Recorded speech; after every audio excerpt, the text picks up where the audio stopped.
Molecular mass and concept of mole ह्या टॉपिकमध्ये आपण बघणार आहोत मॉलिक्युलर मास. मॉलिक्युलर मास म्हणजे काय तर रेणू वस्तुमान. The molecular mass of a substance is the sum of the atomic masses of all the atoms in a single molecule of that substance. म्हणजे एखाद्या पदार्थाचे रेणू वस्तुमान म्हणजे काय तर एखाद्या पदार्थाचे रेणू वस्तुमान म्हणजे त्याच्या एका रेणूमध्ये किती अणू आहेत. पदार्थाचे रेणू वस्तुमान म्हणजे त्याच्या एका रेणूमध्ये किती अणू आहेत, त्या अणूंच्या अणुवस्तुमानांची बेरीज. अणूंच्या अणुवस्तुमानांची बेरीज म्हणजे पदार्थाचे रेणू वस्तुमान होय. Understand? The molecular mass of a substance is the sum of the atomic masses of all the atoms in a single molecule of that substance. Like atomic mass, molecular mass is also expressed in the unit Dalton. तर याचंही एकक काय आहे? Dalton. जसं आपण अणुवस्तुमानांक डाल्टनमध्ये मोजतो तसंच रेणू वस्तुमानांक सुद्धा डाल्टनमध्येच मोजतात.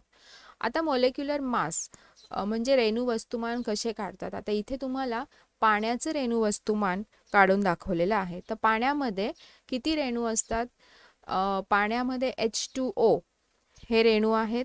कन्स्टिट्युएंट्स एलिमेंट्स म्हणजे कोणते कोणते मूलद्रव्य आहेत पाण्यामध्ये? हायड्रोजन आणि ऑक्सिजन. ॲटॉमिक मास म्हणजे किती अणू आहेत तर हायड्रोजनचा 1 आणि ऑक्सिजनचा हायड्रोजनचा अणुवस्तुमानांक 1 आहे तर ऑक्सिजनचा अणुवस्तुमानांक 16 आहे. अणुवस्तुमान ॲटॉमिक मास. ठीक आहे. आता number of the atoms in the molecule म्हणजे त्याच्यामध्ये किती ॲटम्स आहेत तर हायड्रोजनचे 2 ॲटम्स आहेत, 2 अणू आहेत आणि ऑक्सिजनचा 1 अणू आहे. म्हणून atomic mass into number of atoms. मग जर हायड्रोजनचा ॲटॉमिक मास म्हणजे अणुवस्तुमानांक काय आहे? 1 आहे आणि त्याच्यात किती ॲटम आहे पाण्यामध्ये? हायड्रोजनचे 2 म्हणून 1 × 2 = 2 आणि ऑक्सिजनचे 1 अणू आहे, 1 अणुवस्तुमान आणि अणुवस्तुमानांक 16 आहे पण ॲटम्स किती आहे? एकच आहे म्हणून 16 × 1. मग ह्यांच्यामध्ये 1 × 2 = 2. या घटकांचं जर आपण वस्तुमान काढलं तर हायड्रोजनचे 2 आणि ऑक्सिजनचे 16. मग molecular mass = sum of the constituent atomic masses. मग या दोघांचे काय होणार? बेरीज. So molecular mass of water = atomic mass of hydrogen × 2 + atomic mass of oxygen × 1. So total = 18. Understand? म्हणजे H2Oचे रेणू वस्तुमान किती झाले? 18. तर अशा प्रकारे तुम्हाला इथे काही अजून मॉल्स हे दिलेले आहेत, रेणू दिलेले आहेत आणि त्यांचे रेणू वस्तुमान काढायला सांगितलेत. इथे अणुवस्तुमानांक तुम्हाला दिलेला आहे. जर आपण सोडियम क्लोराईडचा क्लोराईडचे रेणू वस्तुमान काढले तर सोडियमचे अणुवस्तुमानांक किती दिलेला आहे? 23 आणि क्लोरीनचा दिलेला आहे 35.5. मग त्यातील अणूंची संख्या किती आहे तर सोडियमचा एकच याच्यामध्ये रेणू आहे आणि रेणूतील अणूंची संख्या म्हणजे याच्यामध्ये सोडियमचा 1 अणू आहे आणि क्लोरीनचा पण एकच अणू आहे म्हणून डायरेक्ट या दोघांच्या अणुवस्तुमानांकाची बेरीज होणार. सो सोडियम 23 अधिक 35.5 म्हणजे यांचं मॉलिक्युलर मास किती होणार? 23 अधिक 35.5 म्हणजे 8 आणि 5 58.5. इन दिस वे या पुढच्या ज्या तुम्हाला जे रेणूसूत्र दिलेले आहेत त्यांचे सुद्धा तुम्ही रेणू वस्तुमानांक काढा. पुढे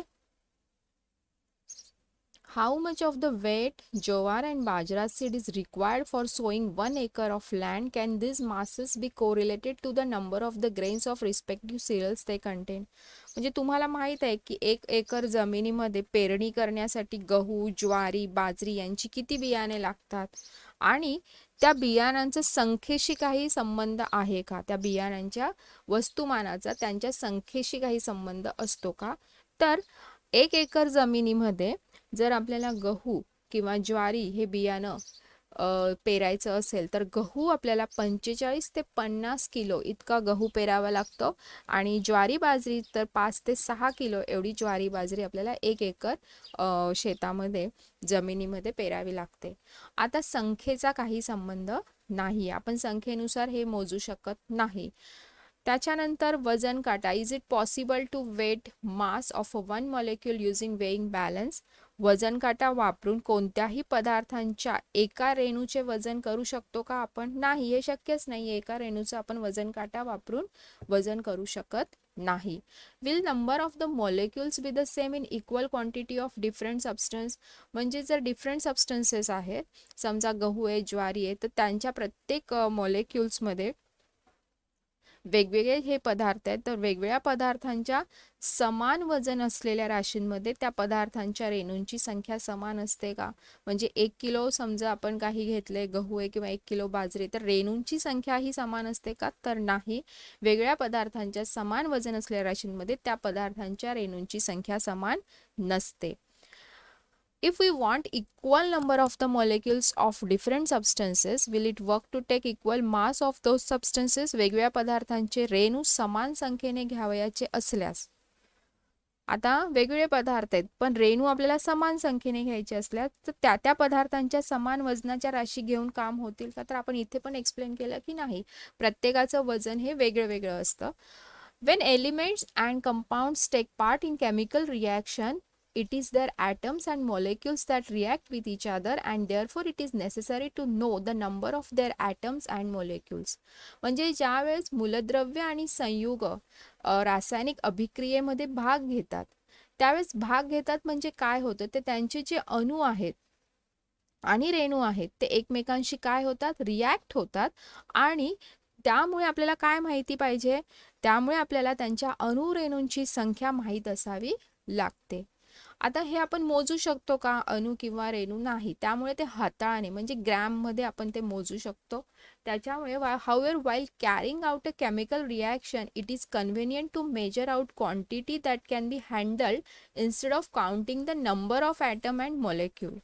म्हणजे रासायनिक अभिक्रिया करताना अणुरेणू मोजण्यापेक्षा हाताळता येतील अशा राशी मोजून घेणे सोयीचे असते आणि त्यासाठी the concept of mole is useful for this purpose. तर मोलची संकल्पनेचा उपयोग होतो. आता हे मोल म्हणजे काय आहे ते आपण बघूया. A mole is that quantity of a substance whose mass in grams is equal in magnitude to the molecular mass of that substance in dalton. तर मोल जी आहे ही पदार्थाची अशी राशी आहे की जिचं ग्रॅममधील वस्तुमान, हुज मास इन ग्रॅम्स, तिचं ग्रॅममधील वस्तुमान is equal in magnitude to the molecular mass of that substance. तर ग्रॅममधील वस्तुमान त्या पदार्थाच्या रेणू वस्तुमानाच्या मूल्या एवढे असते. ग्रॅममधील वस्तुमान जे आहे हे रेणू वस्तुमानाच्या मूल्या एवढे असते आणि रेणू वस्तुमान आपण कशात मोजतो, डाल्टन्समध्ये. And thus molecular mass of oxygen is 32 dalton, therefore 32 gram oxygen is 1 mole of oxygen and molecular mass of water is 18 Dalton आणि therefore 18 gram of water make 1 mole of water. म्हणजे काय की ऑक्सिजनचे रेणू वस्तुमान किती आहे, 32. ठीक आहे, मोलेक्युलर मास म्हणजे रेणू वस्तुमान किती आहे, 32 आहे आणि म्हणून 32 ग्रॅम 1 मोल ऑक्सिजन म्हणजे किती, तर 32 ग्रॅम.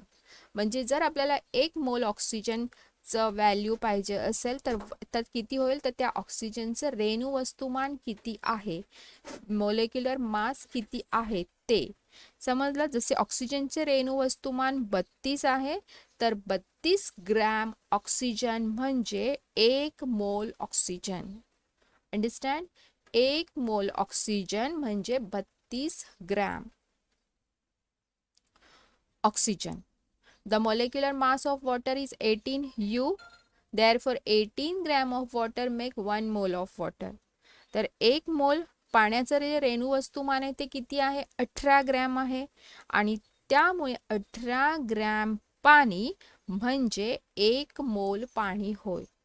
कळतंय? So 1 mole of a compound is the mass of that substance in grams, equal in magnitude to its molecular mass, and SI unit is mole. संयुगाचा एक मोल म्हणजे संयुगाच्या रेणू वस्तुमाना एवढे मूल्य. त्याचं रेणू वस्तुमानांक जेवढं आहे तेवढं ते मोल, तेवढे एक मोल त्याची किंमत आहे. तर संयुगाचा एक मोल म्हणजे संयुगाच्या रेणू वस्तुमाना एवढे मूल्य असलेले ग्रॅममधील वस्तुमान होय. म्हणजे आता आपल्याला जर पदार्थातील मोलची संख्या काढायची असेल तर 1 ग्रॅम आपल्याला समजलं की 1 मोल म्हणजे किती, तर त्याचं रेणू वस्तुमानांक ग्रॅममध्ये तेवढे. ठीक आहे, पण त्याचा रेणू वस्तुमानांकाच्या वरती जर ते ग्रॅम आपल्याला दिलेले असेल तर आपण पुढे एक्सप्लेन करणार आहोत. तर आपण कसं काढायचं की त्याच्यामध्ये किती मोल आहे. So number of moles of substance is equal to mass of the substance in grams, म्हणजे ते आपल्याला किती वजन दिलेलं आहे त्या सबस्टन्सचं, डिवायडेड बाय मोलेक्युलर मास, रेणू वस्तुमानांकाने त्याला डिवाइड करायचं. Understand. Now Avogadro's number. The number of the molecules in 1 mole of any substance is constant. तर कोणत्याही पदार्थाच्या 1 मोल राशींमधील रेणूंची संख्या निश्चित असते. म्हणजे जसं आपण 1 डझन केळी घेतली तर आपल्याला माहिती 1 डझन म्हणजे काय, तर 12. तसंच एका मोलमधल्या रेणूंची संख्या सुद्धा निश्चित असते. कोणताही सबस्टन्स घ्या तुम्ही त्याच्यामध्ये. The Italian scientist Avogadro did fundamental work in this constant. त्यांनी याच्यामध्ये भरपूर असं संशोधन केलं आहे. And therefore this number is called, आणि म्हणून त्या नंबरला त्यांचं नाव दिलं आहे Avogadro's number, and is denoted by the symbol Na. Later scientists demonstrated experimentally that value of Avogadro's number is 6.022 into 10 raised to 23. नंतर पुढे वैज्ञानिकांनी प्रयोगांनी दाखवून दिले की ॲव्होगॅड्रो अंकाचे मूल्य हे किती आहे, 6.022 इंटू 10 रेज टू 23 इतके आहे. म्हणजे कोणत्याही a mole of any substance stands for 6.022 into 10 raise to 23 molecules. म्हणजे एक मोल, पदार्थाचा एक मोल म्हणजे किती रेणू असतात, ते 6.022 इंटू 10 रेज टू 23.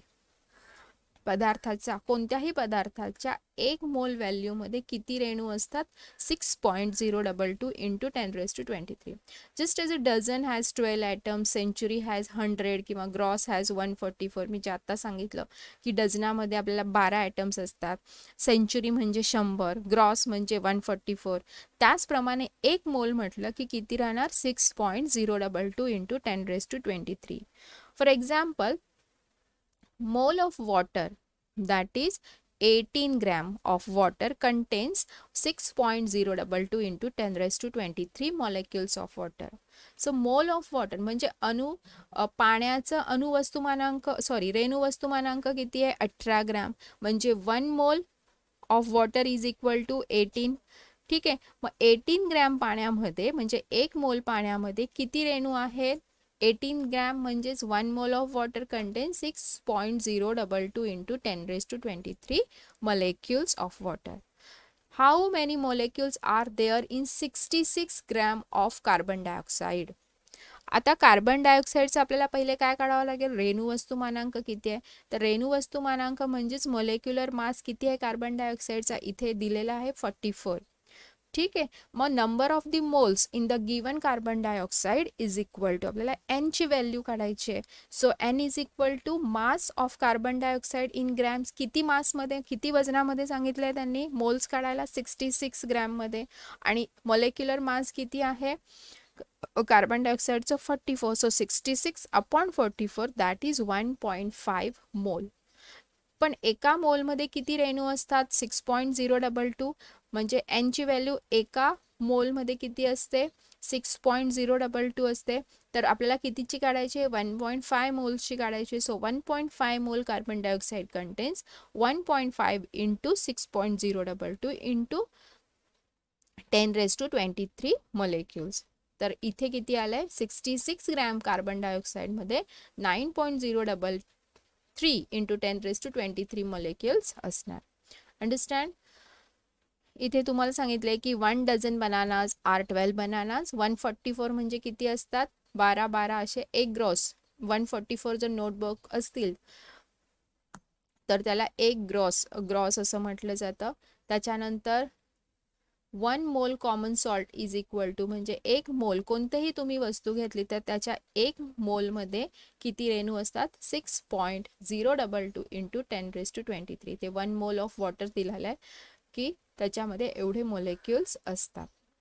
ओके, तर मोललाच ॲव्होगाड्रोज नंबर असंही म्हटलं जातं. नेहमी लक्षात ठेवा की the number of molecules in a given quantity of a substance is determined by its molecular mass.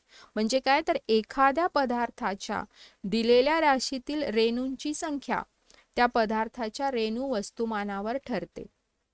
रेणू वस्तुमानावर रेणूंची संख्या किती आहे तिच्या रेणू वस्तुमानावर ठरते. Simple. The number of the molecules in equal mass of different substance are different. वेगवेगळ्या पदार्थांचं जर तुम्ही समान वजन घेतलं तर त्या समान वस्तुमानांच्या राशींमधील रेणूंची संख्या ही कशी असते? वेगवेगळी असते, ती समान नसते. त्यांचं वजन वस्तुमान जरी समान असलं तरी त्यांच्यामधील रेणूंची संख्या समान नसते. 1 मोल quantities of different substance have different masses measured in grams. वेगवेगळ्या पदार्थांच्या एक मोल राशीची ग्रॅममधील वस्तुमानं सुद्धा वेगवेगळी असतात. वस्तुमाने, मॉलिक्यूल नंबर नाही. अंडरस्टँड? नाउ आता आपण पाहूया संयुजा. The capacity of an element to combine is called its valency. तर कोणती क्षमता एलिमेंट्सची? तर मूलद्रव्यांची संयोग पावण्याची जी क्षमता आहे, संयोग पावण्याच्या क्षमतेला संयुजा असे म्हणतात. व्हॅलेन्सीला मराठीमध्ये म्हणतात संयुजा.